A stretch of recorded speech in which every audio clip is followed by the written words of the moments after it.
कहते हैं सियासत में हर चीज का नफा और नुकसान होता है, चाहे वो स्टार प्रचारकों का दौरा ही क्यों ना हो।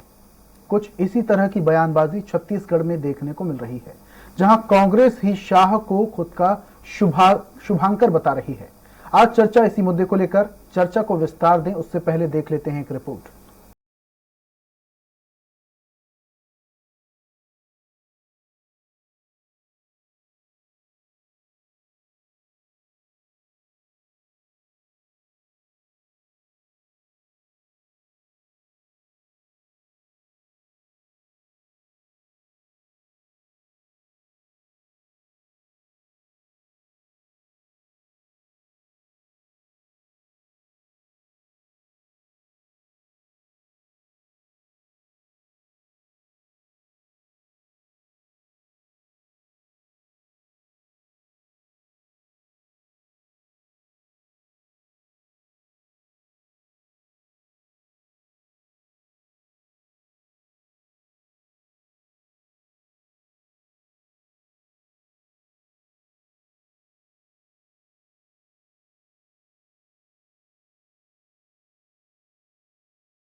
तेंदुपत्ता का रेट और पैसा दोनों मिल जाता था।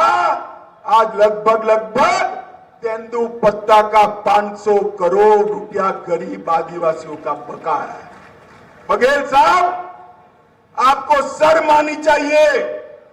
आपने इतनी वादा खिलाफी की है कि छत्तीसगढ़ की जनता चुनाव का ही राह देख रही है। चुनाव आते ही आपकी कुर्सी पलटना तय है।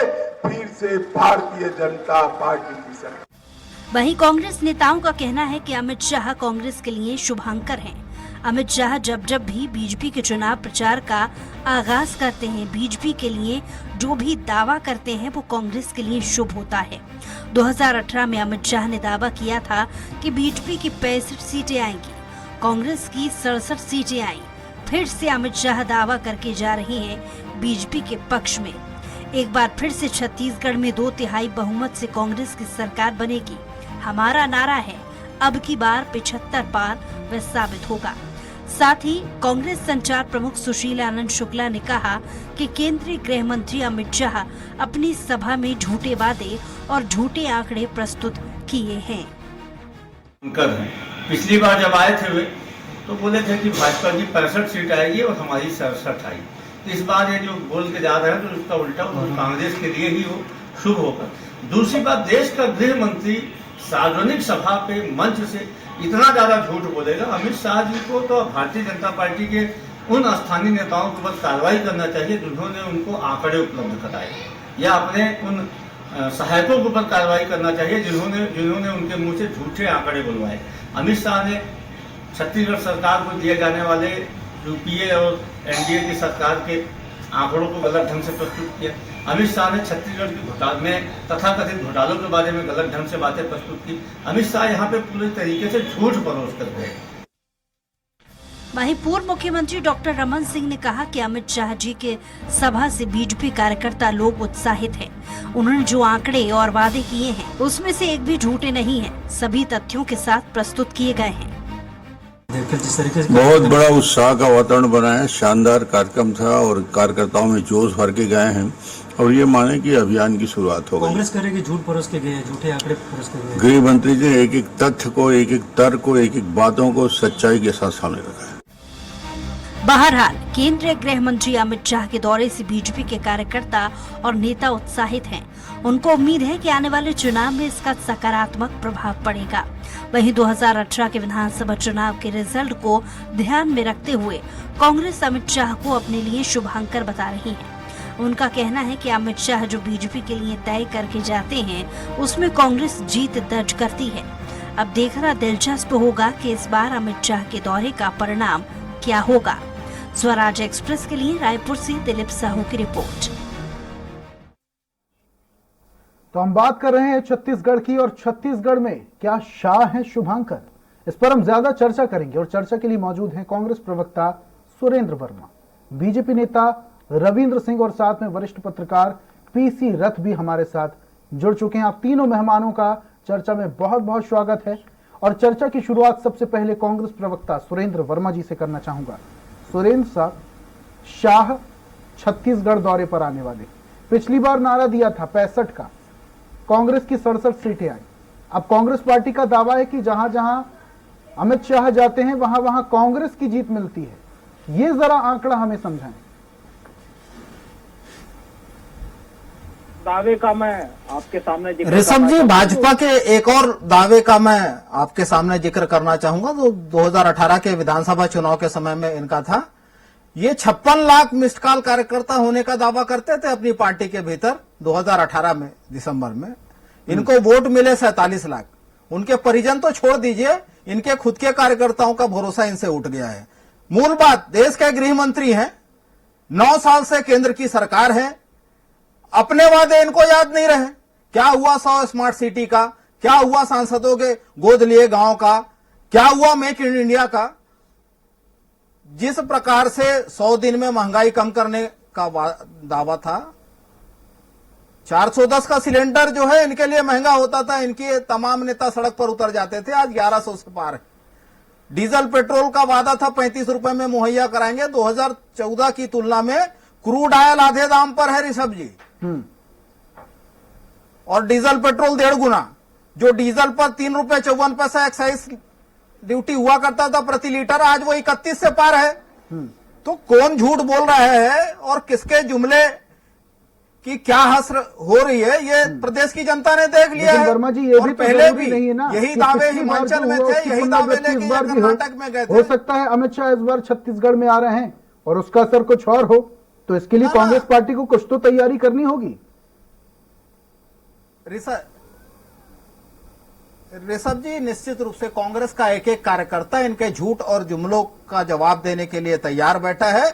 हम तो देखिए, ये 5 साल का राजनीतिक दलों के लिए एक अवसर होता है अपनी तैयारी पुख्ता रखने, अपने कार्यकर्ताओं के माध्यम से जनता के बीच जाने का। ये लोकतंत्र का बड़ा उत्सव है। और कांग्रेस का कार्यकर्ता भूपेश बघेल सरकार के विगत 4.5 साल में किए गए काम को लेकर, जो हमने जनता से वादे किए थे, उस पर जो ठोस रणनीति बनी, जो पहल हुए, ये अभी बात कर रहे थे तेंदुपत्ता बोनस का। केंद्र सरकार जो है 2019 में पहली बार देश की मोदी सरकार इकलौती सरकार है जो तेंदुपत्ता के संग्राहक होते हैं उसके बीमे का जो केंद्रांश होता है उसको इन्होंने बंद कर दिया। भूपेश सरकार ने एक नई योजना लागू की ताकि जो संग्राहक है तेंदुपत्ता के, उनका नुकसान न हो। और शहीद महेंद्र कर्मा के नाम पर हमारे यहाँ तेंदुपत्ता की पॉलिसी तय की, बीमा की, ये केंद्रांश तक जमा नहीं किए। 2,500 रुपए में खरीदा जाता था प्रति मानक बोरा, उसको 4,000 हमने जो हमारे घोषणा पत्र में वादा था उसके अनुरूप किया। 6 वनोपज खरीदे जाते थे, आज 65 खरीदे जा रहे हैं। 600 गुना कुल संग्रहण बढ़ाए। वापस से आऊंगा, जो महिला सुरक्षा की बड़ी बड़ी बात कर रहे थे, 6वें नंबर पे था, 6वें नंबर पे, आज 16वें नंबर पे है। ठीक है रविंद्र जी, पूरी बात आपने सुरेंद्र जी की सुनी। शाह ही शुभांकर हो रहे हैं कांग्रेस पार्टी के लिए। पिछली बार आए थे, 65+ का नारा दे गए थे, कांग्रेस की 67 सीटें आ गई। इस बार क्या स्थिति है? मैं सब जवाब देता हूँ। आपने देखा होगा जब वर्मा जी बोल रहे थे, मैंने धैर्यपूर्वक सुना। मेरा निवेदन है कि वो धैर्यपूर्वक सुनेंगे, तब तो अच्छा रहेगा, नहीं तो बीच में बहुत बोलते हैं। अब रही बात आपके शुभांकर से, जो कांग्रेस कह रही है, कांग्रेस में अपनी कार्य क्षमता का विश्वास नहीं है, भरोसा नहीं है, दूसरे के कार्यों को शुभांकर मान के अपनी जीत को सुनिश्चित मान रहे। कम से कम आज अमित शाह को इन्होंने शुभांकर तो कहा, कल तक तो एक कुछ और कहते थे, गुजरात से हटाया गया है करके, और इतने ही वो शुभांकर हैं कांग्रेस के लिए। तो फूल माला लेके जाना था, थाली लेके जाना था, और उनको शब्दों को गुरु तुल्य मानकर पूजनीय मानना था। फिर आज क्यों आलोचना कर रहे हैं? शुभांकर है तो बढ़िया शुभ मुहूर्त में उनकी पूजा अर्चना कर लेना था, स्वागत कर लेना था। इतना डरने की और भय की क्या बात थी? लेकिन तो नवीन जी, आए थे अगर प्रदेश कोई में भी नेता और मंत्री कांग्रेस पार्टी के लिए शुभांकर है तो बीजेपी पार्टी के लिए सही नहीं है ना? यदि वो सोचती है तो मैं कह रहा हूं ना, इनके रोज मुंगेरी लाल लोगों के साथ उठना बैठना है, नए नए ख्वाब आते, नए नए कल्पना आते, तो भारतीय जनता पार्टी का इसमें क्या दोष है? वो कुछ भी सोचने के लिए वो है। हम तो काम करने वाले लोग हैं, सरकार की असफलता को गिनाने वाले लोग हैं। कल जब अमित शाह जी आए थे तो उन्होंने झूठ के पुलिंदे को बेनकाब करने का काम किया है। वो हमारा उत्तरदायित्व था, तो हमने पूरे अच्छे से किया है। किसी के द्वारा फैलाए जा रहे भ्रम जाल को तोड़ने का काम किया है तो अमित शाह जी ने किया है, और समाज को बरगलाने वाले और तोड़ने वाले लोगों से सचेत करने का काम था तो अमित शाह जी ने कैसे किया है। और कैसे किया है मैं बता देता हूं। भूपेश बघेल जी कहते हैं कि केंद्र सरकार एक बूंद दाना नहीं खरीदती, एक भी दाना नहीं खरीदती है, तो चावल का दाना नहीं खरीदती। चावल कहां से बनता है मुझे बताइए? धान से बनता है? क्या उससे दाल बनती है? क्या उससे गेहूं बनती है? जब हम 61 लाख मीट्रिक टन चावल खरीद रहे हैं, क्योंकि हम इनका 92 लाख मीट्रिक टन खरीदते हैं धान, इनका 90% धान केंद्र सरकार खरीदती है। 74,000 करोड़ रुपए हम इनको पेमेंट करते हैं, और ये मात्र 12,000 करोड़ करते हैं। हम 6 गुना से भी ज्यादा करते हैं। इस झूठ को यदि अमित शाह जी बोलते हैं तो कांग्रेस को क्यों दर्द होता है? वो बोले कि अमित शाह जी गलत बोल रहे हैं। यदि बस्तर में किस तरह आदिवासियों को कुपोषण हो रहा है, बच्चे मारे जा रहे थे, जवाब दे। और घोटालों की सरकार जब कांग्रेस के लिए अमित शाह ने किया, आप सब कुछ देख रहे हैं। 2,000 करोड़ का इनका शराब का घोटाला निकला। विधानसभा का प्रश्न है जहां अमरजीत भगत ने कहा 600 करोड़ का पीडीएस घोटाला हुआ। इनके प्रदेश अध्यक्ष मोहन मरकाम जी ने कहा डीएमएफ फंड में तबीयत से गड़बड़ी हुई है। इनके अमितेश शुक्ला ने विधानसभा में कहा उस गड़बड़ियों को माना गया। पीएससी का घोटाला सब देख रहे हैं, उसके बावजूद ये कहते हैं कि हमारी सरकार बहुत अच्छा काम कर रही है। घोटालों की जैसे परतें खुलती है वैसे खुलती जा रही है। भूपेश है तो भ्रष्टाचार है, भूपेश है तो पूरी भ्रष्ट तंत्र है। ये छत्तीसगढ़ में सबने देख लिया है। इसीलिए कि इनकी उल्टी गिनती शुरू हो गई है दिसंबर आते आते, ये कहीं नहीं बचेंगे, आप देखिएगा। ठीक है, कांग्रेस पार्टी की उल्टी गिनती शुरू हो चुकी है। वरिष्ठ पत्रकार पीसी रथ जी भी हमारे साथ जुड़े हुए हैं। रथ साहब, आपने दोनों प्रवक्ताओं को सुना, सुरेंद्र जी को भी आपने सुना, रवीन जी को भी आपने सुना, लेकिन ये कयास लगाए जा रहे हैं कि जब से शाह आए हैं तब से कांग्रेस के लिए शुभांकर शुरू हो चुका है। शुभांकर मान रहे हैं अमित शाह को। पिछली बार नारा दे गए थे अमित शाह जब आए थे कि 65+, लेकिन इसका उल्टा विपरीत हुआ। अब ये भी कयास लगाए जा रहे हैं कि जहां जहां अमित शाह जा रहे हैं, घोषणाएं कर रहे हैं, वहां वहां कांग्रेस के लिए और मजबूत जमीन होती जाएगी।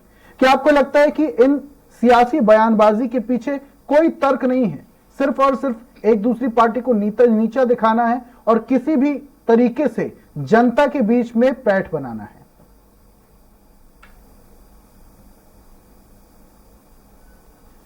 जी, वैसे भी बुनियादी तौर पे दोनों पार्टियां अब चुनावी मोड में आ चुकी हैं। तो ऋषभ जी, अभी जो स्थितियां हैं उसमें प्रदेश की जो कांग्रेस सरकार है वो सबसे ज्यादा केंद्रीय एजेंसियों के हमलों से परेशान है। एक तरह से देखा जाए तो केंद्रीय एजेंसियों की जांचों से, उनकी सर्च से, उनकी कार्यवाहियों से, जो कि गृह मंत्रालय के अंतर्गत आने वाली एजेंसियां हैं, यानी कि ईडी है ना, वो जो सीबीआई है, इन तरह की गतिविधियों से जो केंद्र सरकार के राज्य सरकार चूंकि परेशान है ज्यादातर, और उस कारण से क्या है कि एक अट्रैक्शन है सीधा सीधा, यानी अमित शाह जी का विभाग जो है वो इस सरकार के लिए सबसे मजबूत विपक्ष है एक तरह से।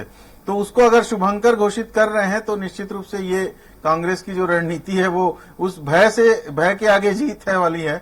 जिस तरह से वो उससे उबरना चाहते हैं, उबरेंगे, और उस तरह से उनकी जो उम्मीदें हैं। असल बात यह है कि विपक्षी दल के रूप में जो इफेक्टिव लड़ाई यहाँ पर भाजपा को लड़नी चाहिए थी, वो कुशल नेतृत्व नहीं होने के कारण और दूसरे कारणों से नहीं हो पा रही है उस तरह से। तो वो जो स्थितियां हैं उस गैप को भरने का काम जो है केंद्रीय एजेंसियां कर रही हैं और केंद्रीय नेता लगातार आ रहे हैं। इतने बड़े बड़े कद्दावर नेता आ रहे हैं, राजनाथ सिंह आने वाले हैं और ये अमित शाह जी का दौरा हुआ, तो इससे ये पता चल रहा है कि भाजपा के लिए ये विधानसभा चुनाव और आगे आने वाले लोकसभा चुनाव में छत्तीसगढ़ का बहुत ज्यादा महत्व है।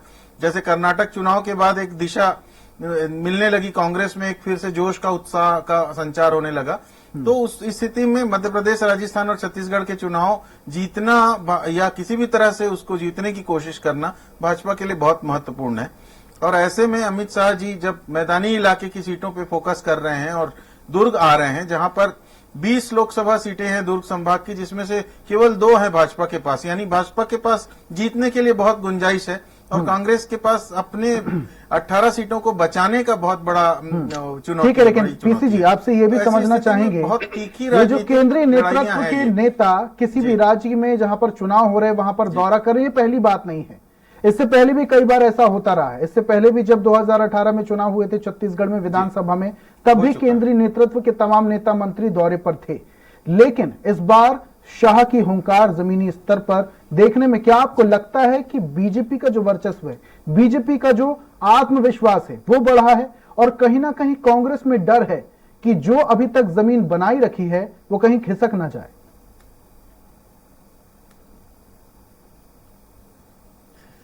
जी निश्चित रूप से ये दोनों चीजें रहेंगी, क्योंकि मैंने जैसे पहले कहा आपको कि केंद्रीय एजेंसियों की मदद से सरकार को जिस तरह से हिलाया डुलाया जा रहा है, उससे निश्चित रूप से एक खौफ जैसी स्थिति अमित शाह के दौरे से हो सकती थी। लेकिन कांग्रेस उसको न्यूट्रल करने के लिए ये शुभंकर वाली बात लेकर आ रही है और इससे निश्चित रूप से भाजपा के कार्यकर्ताओं में जोश का संचार होना चाहिए इस दौरे से। और क्योंकि मूलतः जमीनी लड़ाई चुनाव जीतने की वो निचले स्तर के कैडर की ही होती है और वो कैडर 15 साल तक सत्ता में रहने के बाद, अब 5 सालों से सत्ता से बाहर रहने के बाद क्या स्थिति है उसकी, कितना कनेक्ट है उसका प्रदेश के नेतृत्व से और केंद्रीय नेतृत्व से, ये इस चुनाव के नतीजे बता पाएंगे। क्योंकि उपचुनाव में तो लगातार भाजपा को हार मिली है और सत्ता पक्ष को फायदा हुआ है। ठीक है जी, बहुत बहुत शुक्रिया। आपके पास वापस से आऊंगा। सुरेंद्र जी आप कुछ कहना चाह रहे थे, आप अपनी बात रखिए, उसके बाद मैं सवाल करूंगा।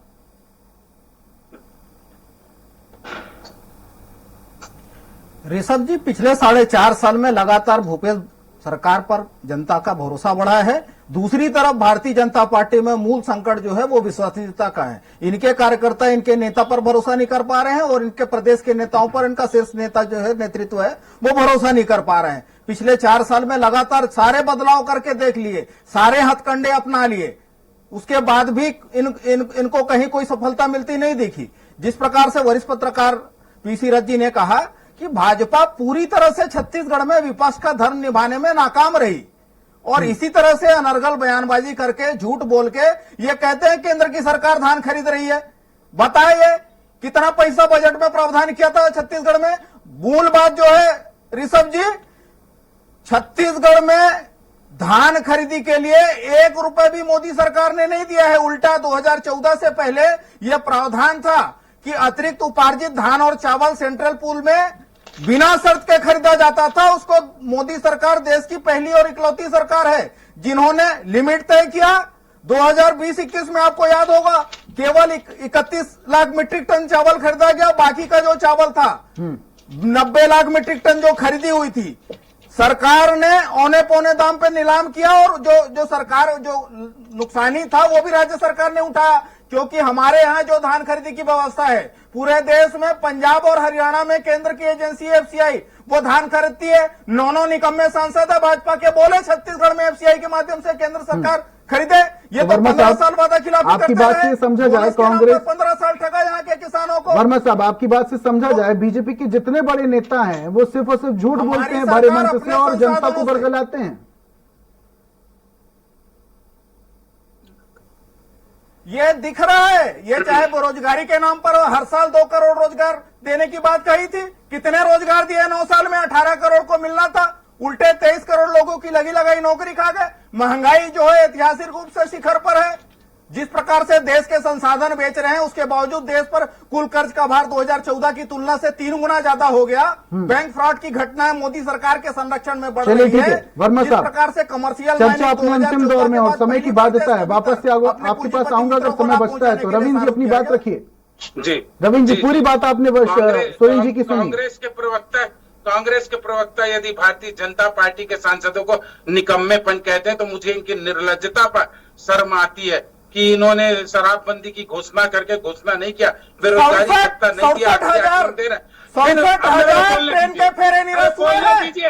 मेरे को बोलने दीजिए वर्मा जी। आपने 2003 में वादा था, 2003 में भाजपा का वादा था, कितना दिया बताओ। वर्मा साहब ऐसे नहीं, एक करके शर्मी से झूठ बोलने वाला भाजपा का वर्मा साहब सुन लीजिए ना। कांग्रेस की वर्मा जी है ना, 2003 में इनका वादा था कि नहीं हमारी सुन लीजिए। हिम्मत है, आप में हिम्मत है सुनने की, सुनिए आप। अरे आप झूठ बोलेंगे, 2003 में भाजपा का वादा था कि नहीं बताइए। शुरू नहीं किया, बदतमीजी आप कर रहे हैं। देखिए सुरेन जी नहीं, ऐसे नहीं। जब आप बोल रहे थे रवि जी चुप बैठे थे, ऐसे नहीं, एक एक करके। रविंद्र सुन लीजिए ना, सुन लीजिए पहले। ये है ये बदतमीजी इनकी। देखिए सुरेन जी कहिए। ये सरकार है इनकी, ये बोल रहे हैं ना, क्या कहते हैं हमारे शीर्ष घोषणा पत्र पब्लिक डोमेन में उपलब्ध है, बता दीजिए। बेरोजगारी भत्ते दिखा दीजिए। सुरेन जी ऐसे नहीं, सुरेन जी ऐसे नहीं, एक करके, ऐसे नहीं। डिबेट का सार नहीं निकलेगा, ऐसे नहीं, एक एक करके। ठीक है रविंद्र जी अपनी बात रखिए जल्दी से, समय की बाध्यता है। रविंद्र जी समय की बाध्यता, जल्दी से अपनी बात रखिए। क्या कर रहे हैं आप, इनको माइक कम करिए। रविंद्र जी किस पीढ़ी बिना झूठ बोले ये भाजपा नहीं बोल सकते। बिना झूठ बोले ये संघी, ये आरएसएस की ट्रेनिंग का नतीजा है। झूठ के अलावा कुछ भी नहीं है। रविंद्र जी अपनी बात के अलावा इनके पास कुछ भी नहीं है। माइक डाउन कीजिए, माइक डाउन कीजिए, सुरेन जी का माइक डाउन कीजिए। रविंद्र जी 20 सेकंड का आपके पास वक्त है, जल्दी से अपनी बात रखिए। जी, ये जिस पीडीएस सिस्टम की अभी तारीफ कर रहे थे, उस पीडीएस सिस्टम को डॉक्टर रमन सिंह ने बनाया था, जिसके आगे राशन की बात कर रहे हैं। और चावल कौन खरीदता, इतना पैसा दे रहे हैं। मनमोहन सिंह ने मात्र 12,000 करोड़ रुपए दिया था, हमने 9 लाख करोड़ रुपए दिया है। हमने पैसा दिया है, 3 गुना ज्यादा पैसा दिया था। अभी रिकॉर्डेड है। गलत बात, 9 लाख करोड़ बता दीजिए। आपकी जवाब दे रही है। आपके लोकप्रिय चैनल में आप झूठ चला रहे हैं।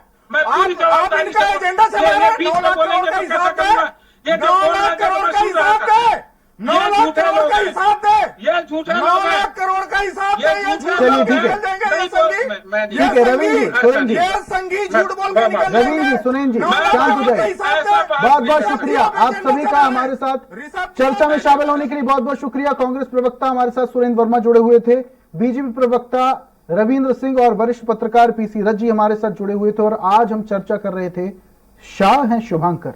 अमित शाह दौरे पर गए, छत्तीसगढ़ में जमकर उनका स्वागत किया गया, लेकिन कांग्रेस कह रही है कि शाह उनके लिए शुभांकर हैं। अब देखने वाली बात यह है कि अमित शाह का दौरा कांग्रेस के लिए फायदेमंद होता है या फिर बीजेपी के लिए। आज की विशेष पेशकश में फिलहाल इतना ही। तमाम अपडेट्स के लिए आप देखते रहिए स्वराज एक्सप्रेस। नमस्कार।